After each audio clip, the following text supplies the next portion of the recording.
Welcome back to the Beer Banter Podcast, Episode 3. I'm your host, Trevor, and this is my guest host, Jamie. Hello.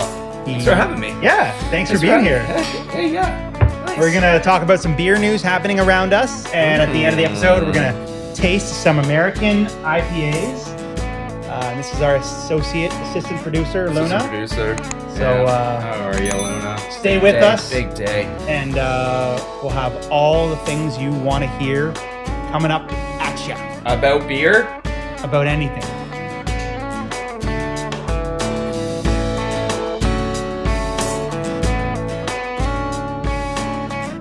All right, we're getting into it here. Some sad news coming 5 days ago, actually, about Mill Street closing their production facility. Oh, On Bermondsey Road in North York. jeez. Yeah. Did you know that? No, this is news to me. It's really unfortunate. I'm going to read a short article here. Labatt is consolidating its brewing operations by closing the Mill Street Brewery's North York facility and moving its production to the larger Labatt plant in London, Ontario. This decision, made a decade after Labatt acquired Mill Street, will unfortunately lead to the layoffs of 39 employees. The fate of many of Mill Street's beer brands remains unclear, although the brewpub locations in Toronto, Ottawa, and the one at the airport are expected to remain open. There's one at the airport? Yeah, there's a little one there at the airport. I thought there was only a Henderson Rush brew pub at the airport. Henderson Rush is at arrivals. Oh, yeah. I think this one's at departures. Yeah. Whoa. The closure of the North York Brewery marks a significant shift for the Mill Street brand, which was originally established in Toronto. Of course, we live above it. We're above it right now, if you didn't know that. They're going crazy on the patio right now. Yeah, Back and forth. Labatt has stated the move will optimize production. It has also sparked disappointment among loyal Mill Street customers who have expressed their sadness over the news. How can you even drink organic liquid anymore? The future... I think it's gone. It's done forever. Organic will be done at the Labatt plant in London, but the future availability of their favorite Mill Street beers outside of the brew pubs remains a point of concern. That's basically what everyone's up in arms about. Yeah, what are they going to do? So will you be able to drink Tank House in the next year or beyond? Will you be able to drink the Haze Phase IPA? Can you get it in bottles or cans? From what I've also heard, the rent at the production facility was up for renewal, and it just got too expensive. Is that in Guelph? It's in North York. North York, okay. Yeah. It's a terrific day. I know that. Huh? And the sun's shining in the sky, and the birds are singing songs in the pastures. And we won't, no more aluminum cans. Aluminum's do you gonna think maybe shit. we're just going to go back to bottles? That'd be cool. I would love it, though. Usually when you buy a bottle at a brewery, $20 to $24. Yeah. So depending on the price of glass, the upside, but now the profits margins are higher. Yeah. For sure. Yeah. Because bottles age better than cans. Yeah. Storage is harder. Yeah, storage is harder. Damage is bigger. You're going to have to take all the shelves out of your fridges, guys. Bottles can get pretty tall. Caps? Yeah. Order caps and corks. Order 100,000 million caps as a minimum to have your logo on the top of it. I have 38 left over if anybody wants to buy them. I'm not using them right now. So it's in a sandwich baggie. Yeah. Yeah, that's it's very sad because I mean the brew pub here, they brew a lot of beer for the brewery. Yeah, the one-offs they do here are really good. Yeah. Yeah. It's great to pop in there for a pint. Yeah. Just at the tap room area. Like you don't have to worry about the restaurant, like you're not Avoid getting food. It at all costs. You're just like, well, no, the restaurant's great, but it's like you don't have to worry about like sitting down and being like, oh, I'm just having a beer. Like the tap room's just like there. It's right there, yeah. And then you got the like to go stuff. And they do can on site there too, right? I think so. Because of the one-offs you can get. Yeah. But this one's staying open, so that's good. Oh yeah, yeah. So there's still like life left in the brand, which is good. They're just on the venture of the mega places closing, which is like really too bad.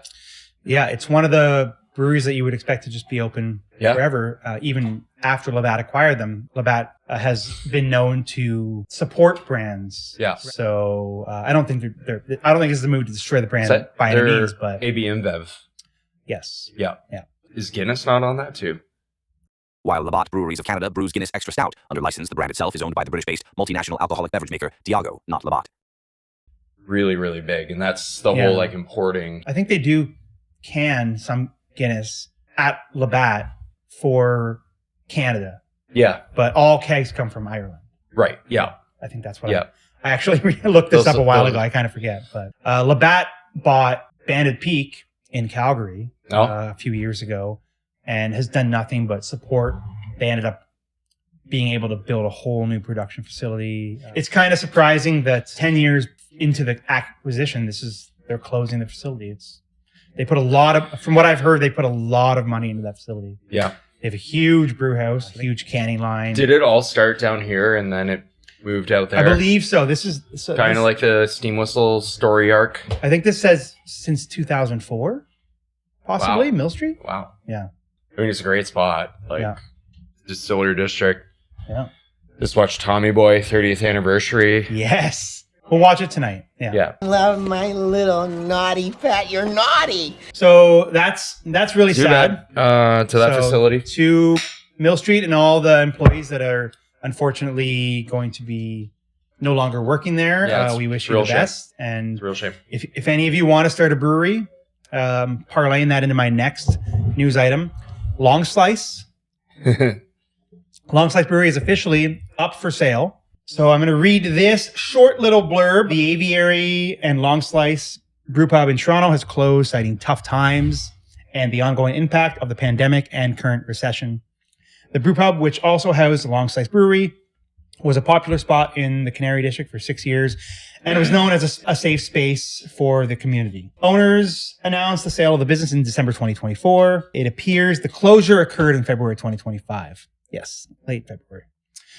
Patrons have expressed their disappointment and shared fond memories of the establishment, praising its atmosphere and contributions to the community. It's okay. I promised myself I wouldn't cry on my own podcast. They had some great times there. Yeah. And it was just tough. I really gotta say, the food there was great. I never had a bad meal there. I wish the beer was more what I liked. I don't ever beer shame anybody. If you like that beer, it's great. But I don't know. I just wanted a little bit more. I wanted a little bit more interesting beer styles. They had their classic. Here's our pale ale. Here's our IPA. Yeah. Here's our lager. Here's our sour. Here's our it was like to code fruited beer. Like everything was to code. Yeah, and fruited sour. Yeah, it's a classic example of what I think a lot of breweries started doing in the last 5 years, which is focus on one or two things and do them really well. Obviously, we know Steam Whistle. Wow. They tried pulling the old slogan out of the sock there. Steam Whistle tried to do they tried to do a pale ale. They tried to do a couple other things like a Vienna lager or something like that. There's like some blue. Didn't they do like blue bottles for a hot minute?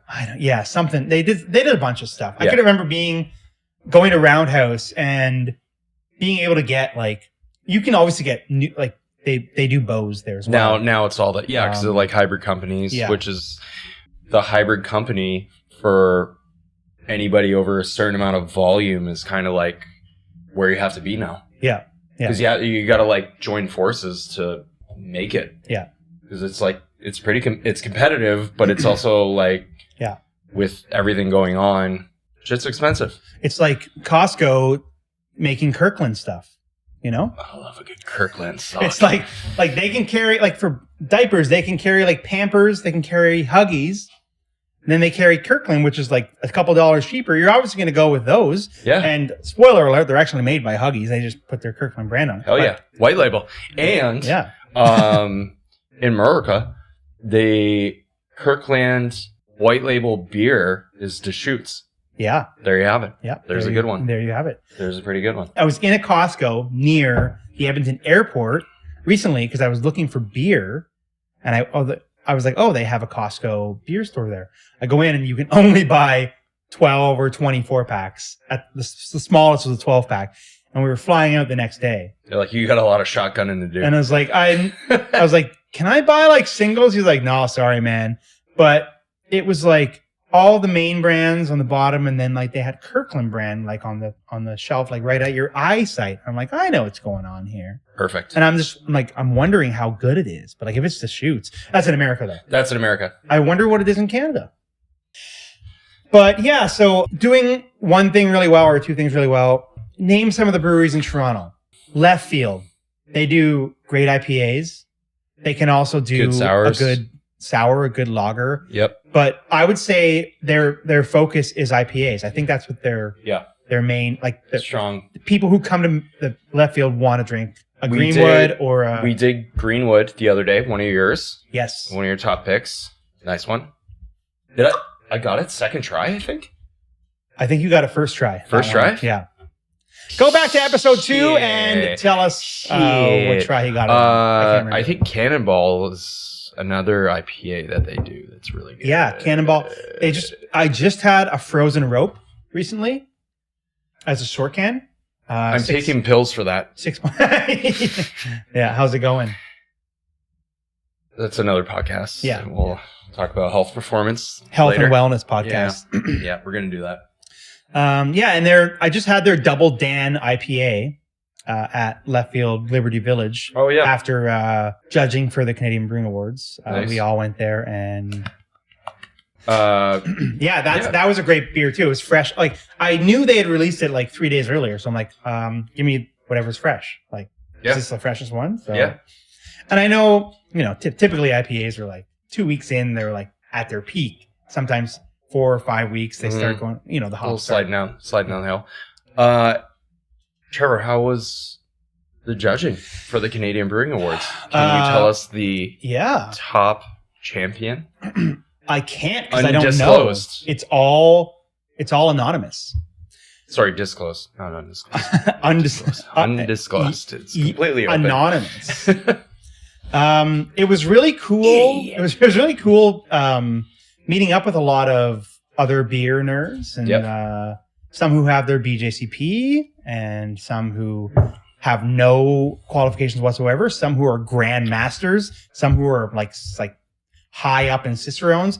People of Prud'homme, yeah, that's another one. Nice. But a lot of people that just love beer. Yeah, it was a really cool experience. The thing that got really tiring was my first category, the first day that I started. American Lager. Yes. Was it? Yes. It goes by appearance, aroma, flavor, overall, any off flavors, diacetyl, dimethyl sulfide, astringency. But I don't know how many times I can just go clear, light gold, light body, light in flavor, like light in hops, light everything. I was like, holy, they all just, that category of American light lagers and cream ales, they just all hard too. They just all start tasting the same. Yeah. And I'm just like finding myself writing the same things. But I can taste the subtle nuances of certain things. Like I could tell when I got something that was decocted, for instance. Ooh, yeah. I can get that extra little breadiness of the boiling the mash for clean a bit. Then like a nice clean finish. And the clean finish was low fermentation character, but really great like flavor. And so I was excited when I got some of those samples, but yeah. So my favorite part was at the very last flight that I judged were all imperial stouts. And I don't typically. Was there my favorite category, the Imperial IPA? There were Imperial IPAs right after, but I only had one. Sorry, yeah, excuse you. That was great. It was nice to catch up with some people. I had a friend Colin in town from Calgary. He was the head brewer at Dandy. Now he's the head brewer at Brewsmith, which just opened up in Bowness. If you gotta go grab a beer in Bowness in Calgary, check it out. So yeah, it was great. On the topic of Longslice too, I'm just hasta la vista, baby. Yeah. What I'm saying is like pick a thing or two things and like just pump out the best you can, and hopefully it'll catch on. If it's good, it'll catch on. People will like it. People, if you brew it, people will come. If you brew it well, people will come. And I hate to say it because a lot of people hate this shit, but hazy IPAs sell. I didn't see one hazy IPA on their menu ever. At Longslice? Ever. Yeah. And I had been going there on and off for 4 years. Yeah. Okay. So, and we lived here for 2 years. So, you know, I hate to say it, but like, come on. Brew a hazy IPA. Get it in there, you know. Catch a walleye. It's up for sale right now for $499,000. Pretty good deal. That's, I don't know if any of you know the real estate market in Toronto, but that's like $200,000 less than the average house. I think I saw a plot of land with no house for sale, kind of near Ossington and Bloor for like for 1.5. like $560,000. Crazy. Is no house. Equipment. You can pay $500,000 for no house. And this is In a this full economy. functioning business. Yeah. Brewery, kitchen, business in a very bustling area. It is so much foot traffic. It's insane. Yep. I don't know. Yeah. And this area is only getting bigger. You can't see right now, but Oh yeah. it's so sunny. But There's about 8 condos buildings being everywhere. built within a 0.5 kilometer radius of us right now. You think it's all for the 2 World Cup games that are coming here? Yeah. People are moving. People are going to sign 10-year-long leases. Yeah. Like for we want to be the here World so Cup. we can see these 2 games. Yeah. It's in this area. It started as like the Pan Olympics or there's like there's an Olympic thing. Really? And so they built a lot of this area up to support all the athletes and people playing Oh. or doing the activities, whatever you do in sports. Train? Yeah. Yeah. Participate. Participate? Yeah. If anyone's a restaurateur out there, we're going to buy Longslice and turn it into the best damn brewery that's ever been in Toronto. And it's not going to be called Longslice. So. It's going to be called Shortcut. If I may. What you doing? I'm looking at you, Maddie. Oh. Let's do it together. There we go. Let's do it together, brother. Maddie's Patties and... Soup salad sandwiches! Soup salad sandwiches! Maddie's Patties and Maker Pizza all in one spot? That'd be cool. It'd be a lot cooler if you did. We'll do non-alcs. We'll do hazy IPAs. We'll do... Or if somebody's inspired by his cooking style and does that, soup salad sandwiches, and that's the menu. We will have the best Foder Pilsner program this side of Godspeed. And that's my God's honest word. Look at that. Yeah. Cheers to that. We have so much skid wood that we can build a fooder out of. Especially that blue one. We'll probably order one from Niagara. But yeah, so it's sad, but if anybody wants to partner, get at me. We'll talk. That sucks, but it's a great opportunity, and with the price dropping more and more. Yeah, and there's other spots as well. There's other spots around that we heard are suffering tough times, but we don't want to name any names because we don't know if the rumblings are true. We're just going by what is officially out there on the official news channels. We don't really like the fact that the brewing industry is kind of taking a hit in Toronto, but we hope that it kind of finds its footing again, because then maybe, maybe we can all just live in a better world where there's more beer, better beer. And that's what we want. Yeah. That's what we want.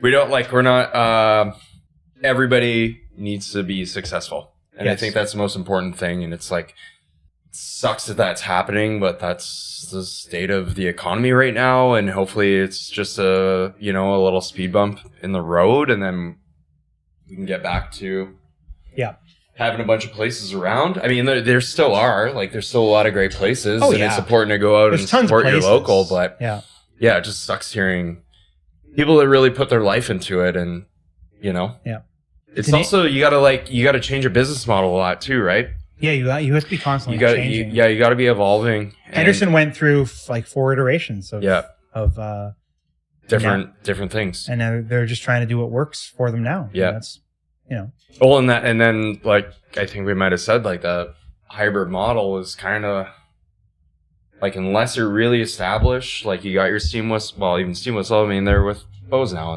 but there's a classic example. Yeah. But you got like They're your partners.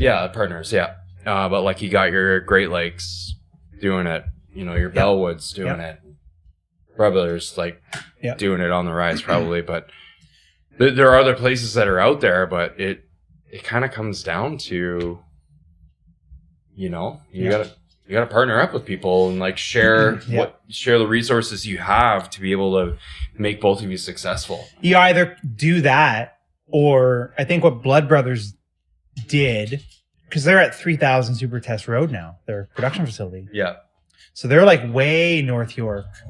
You got to get cheap real estate. And that's probably for the space that they have. It's a huge facility, and I don't think they're paying that much.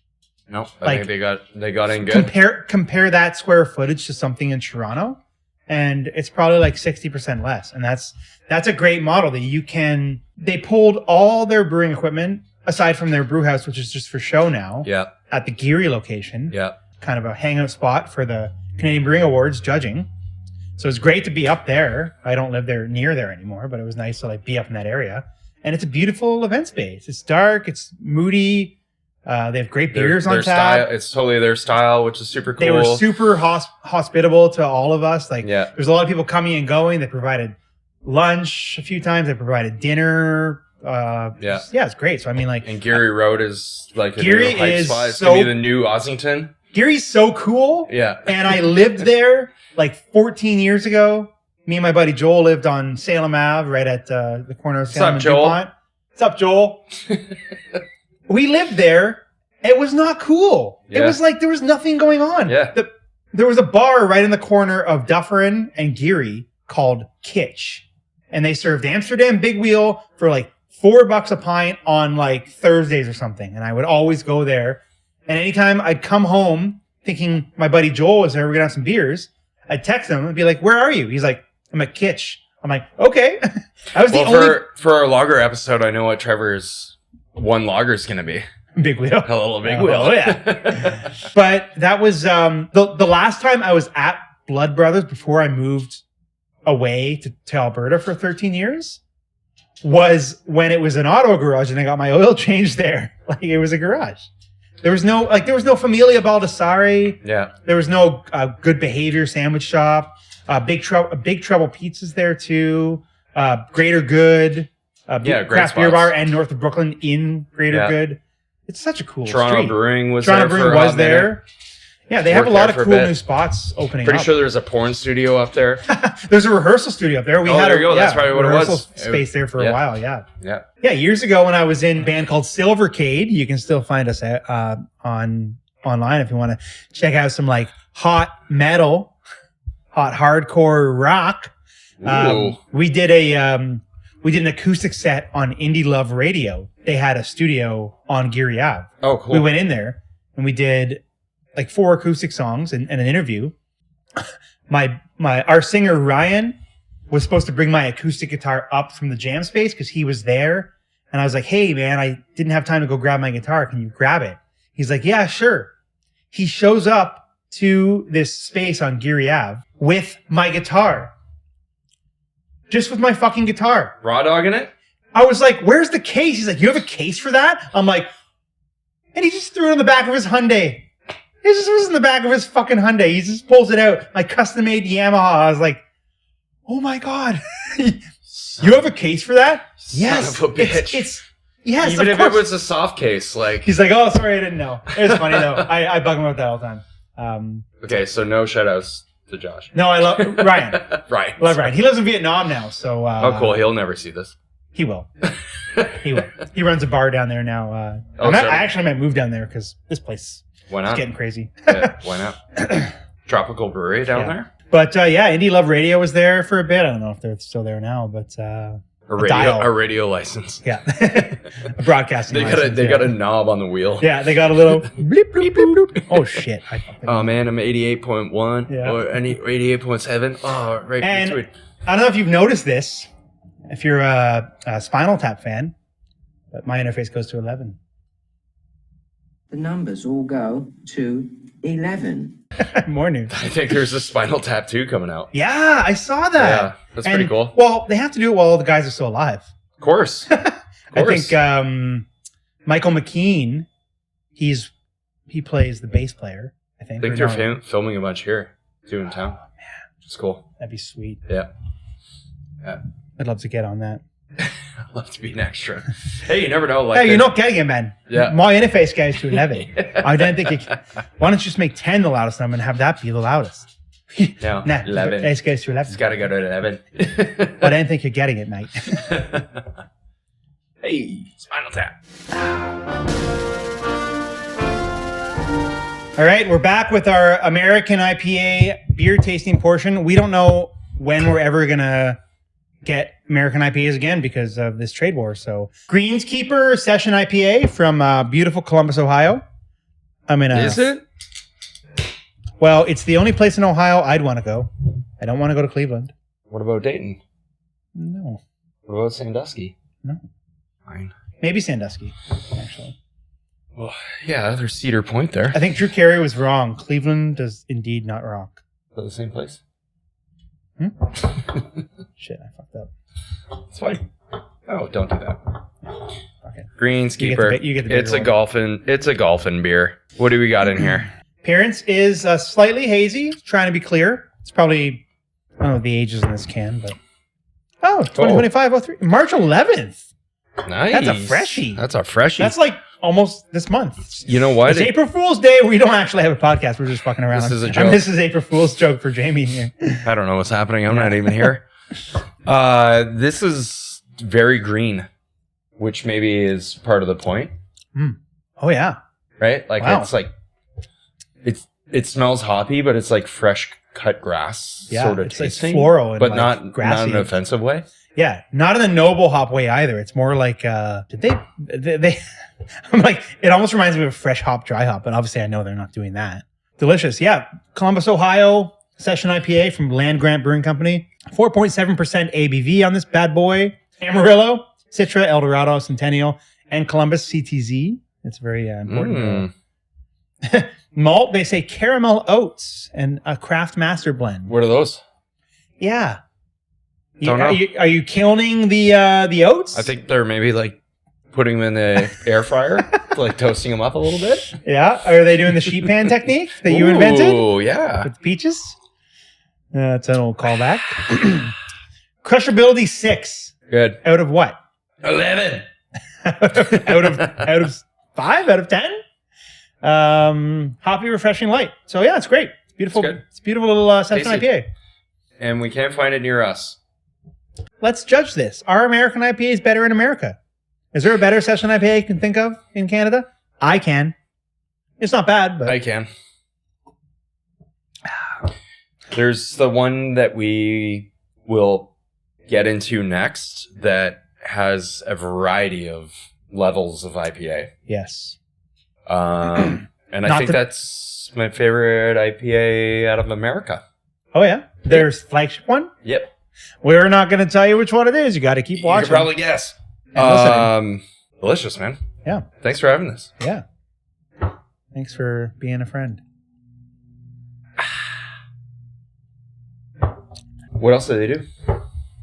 Yeah, they do a lot of cool shit. Whoa!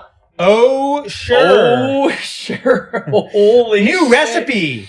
What does that look like? So this brewery does a beer called Oh Sure, and it's on the website. It has a huge medallion that says "New Recipe." It's a sure thing. I'll put a little graphic up on the old screen there. More fruit forward, aromatics, less bitter, an enhanced hop profile. It's smooth and an easy sipper. Notes of stone fruit and citrus. It's got a piney edge to cut through the fruit. It's just damn delicious. It's perfectly balanced. It's a sure thing. I was told I had a sure thing once. Then they fired me. And here I am. Now look at where we are. And here I am. Sorry, I got you again. That was 15 years ago. Okay, I like the hop combo here. I like the idea of They actually listed actual malt Oh, that's this cool. time. Yep. Do you think the idea of an American IPA is like a hazy West Coast? Or what is it? Typically, an American IPA isn't hazy, but now it can be because we've adopted the fact that hazy is okay. 15 years ago, hazy was not okay. And we're trying to make IPA great again. Yeah. Well, I mean, Canada's already done that in the last 10 years. So, what's the hybrid? Is there Central American IPA is just like, Centennial. I think of an American IPA as 6 to 6.5% darker than this. Like I probably say like a 6 SRM. Yeah. A little bit gold. Yeah. A little more and golden. Clear. Yeah. And Centennial hops. That's what I think of as an American IPA. There we have it. An American hop. Another slow reveal. Another slow reveal for the next one. American hops, American grown barley, and American yeast. Yep. Chico from US of A. And no aluminum from No Canada. aluminum from Canada. It's all from It's all American States. aluminum. Yep. Yeah, that's an American IPA. Yeah, it makes sense. It's about as American as apple pie. Unless they're Ontario grown apples, they get deported. So Simcoe, Cashmere, Comet, Eureka, Mosaic. That's a lot of hops. Pilsner, wheat malt, and Vienna. I mean, yeah. Oh, sure. They have a whole 12-pack of Oh, sure in the old American grocery store there. Why is there garlic there? There's garlic there, guys. Try and cherry tomatoes. Is this Sweden? We're drinking garlic beer here now. Yeah, That'd be a lot cooler if we were. Yeah, it's beer garden season. Interesting. Cool. Land grant. Go there if you're in Columbus. But yeah, why not? Don't worry, we're gonna make beer great again. It's gonna be the greatest thing. It's gonna be great. I love Shane Gillis's Trump. Oh, he's so good. Yeah, the guy on SNL is really good. Yeah, too. he's really good too. Yeah. All right, we're back with another beer. Bell's. We're back with a beer. Bell's Hazy Hearted IPA. Trevor, thank you. Yes. And actually, thank you, Ben, Prisma's Ben, dad. Yeah, Ben. Thank you. This is awesome. Hell yeah. Because we don't know when we're gonna drink this again. I guess the next time that we go to America. But I was in Buffalo. Bell's, I think, is while ago, like my favorite American brewery. Oh yeah, Kalamazoo, Michigan. Shout out. Hell yeah. I think one of the first IPAs that I ever had was a Bell's Two Hearted at a concert in Detroit. Yep. Fantastic. Used to drinking Michelob, whatever bullshit. And then it was like, fucking need something different. And tried an IPA. I think that's at I think I had a fake ID. Nice. So I think it was like 1920. Not the year 1920. I was 19 or 20 years old. It was 1920. The Yankees had Skip Magoo. It was like probably a Slayer show. Oh, fantastic. So it wasn't hazy because that wasn't a thing back then. It was just Bell's Two Hearted. Bell's Two Hearted. Yeah.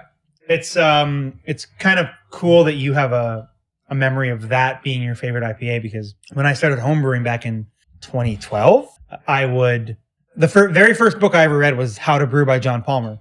It was a legend, my boy. And he has this example recipe. He's like, this is how... Of what he thinks an IPA is. This is how I go about brewing an IPA.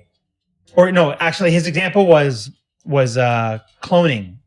And he had like a Bell's... He's like, if you're going to have any great American IPA, in brackets like Bell's Two Hearted. And then I looked forever online to try and find a Bell's Two Hearted clone.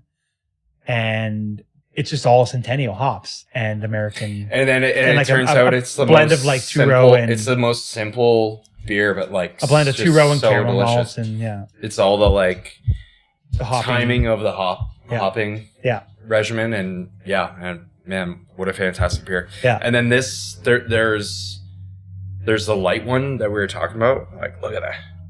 That's haze. That's some haze.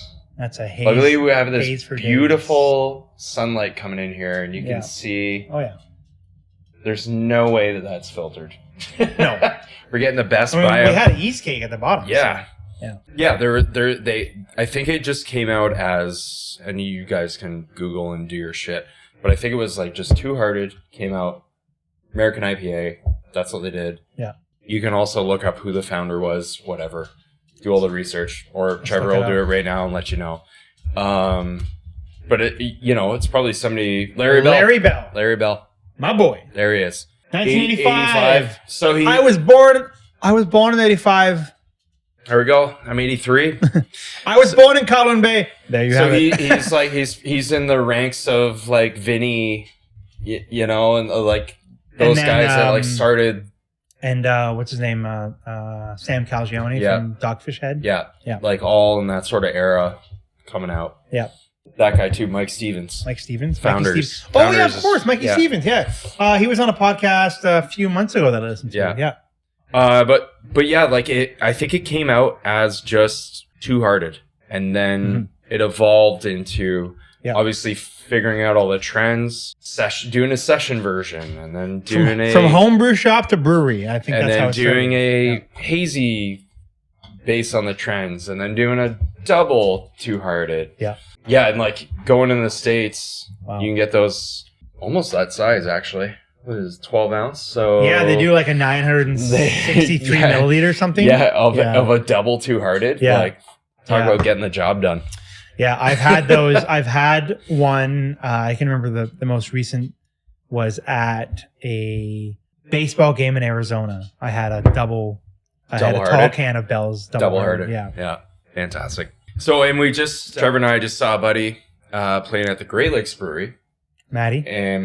And Great Lakes did a clone. Yes. Like a full centennial clone of essentially an inspiration from this, I believe. Fantastic. Yeah, it was great. Yeah. Great beer. Fantastic. Good brewery, good beer, good times. Yep. Yeah, it was great. That was the one IPA we had. I mean, yeah, that's the I actually thought we didn't have any IPAs. Like, we had that one. We had it was St. Patrick's Day, so we had a couple stouts. Yeah. But like the only IPA that we had was that one because fantastic. Yeah. How can you not love it? Yeah, and golden, crystal clear. I have fond memories of trying one for the first time because I actually brewed a clone of it when I was first starting homebrewing. It's the homebrewing special. And I continued to try and make it as close to the original as I could. Yeah.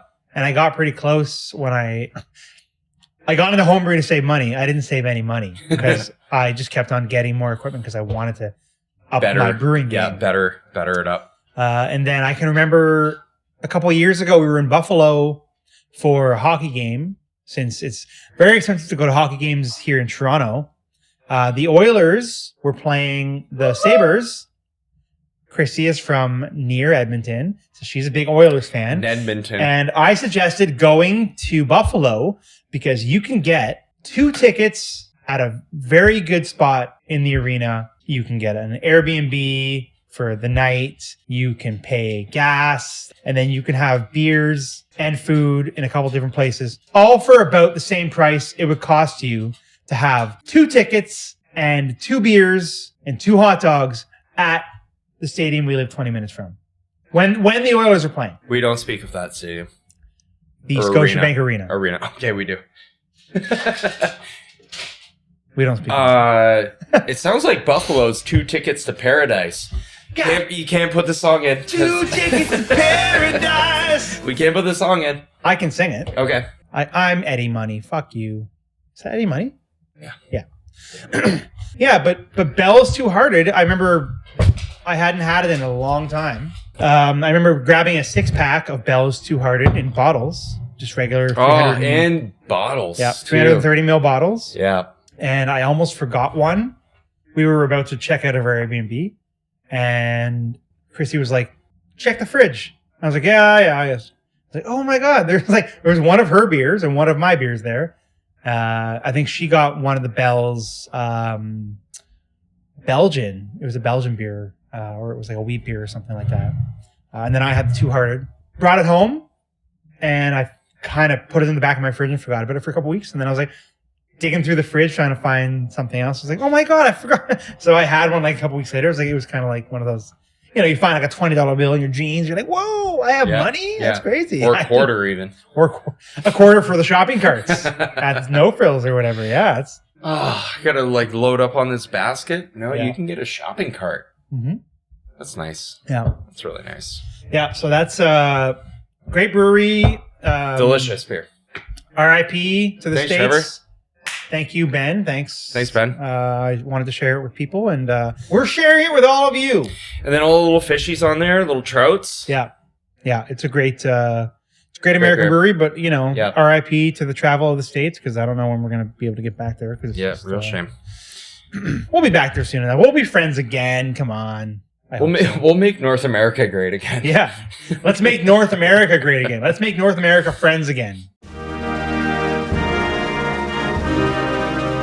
Come on, guys. That'd be nice. I want to import stuff. The other nice thing about Bell's is it's like very exclusive to Michigan. Like it sells everywhere, but they have like little brew pubs kind of everywhere. Yeah. They sort of do the same thing as Mill Street, or all the breweries having like sort of like pop-up brew pubs. Oh yeah. Yeah. But the core of what they do is fantastic, and it's IPAs. Yeah. And that's like a rare thing, you think you're just like based on building a big lager selling brand or something that's easy. Yeah. And it's like, no, it's this. It's like, it's an IPA. Yeah. American IPA. American IPA. American IPA. You can't get any more American than an Can't get American any IPA brewed in America. But you can get good ones in Canada too, so don't skimp. Or yeah, we just brew it here. We will. Good. My brew system's right there. Good. That's for another episode, though. I'll unveil that in another episode. Do you think we're going to have a brew session? Oh, yeah. Okay. We'll do it. We'll whip up a home brew sometime soon. Yeah. Yeah. No. Probably in just a do- week or so. Probably just do Two-Hearted. Yeah. That would be. Keep it simple. We are going to brew a Bell's Two-Hearted clone on this podcast. So Actually, we will. and my dad, Geary, he grew hops. So we can cheat a bit, and it's Cascade.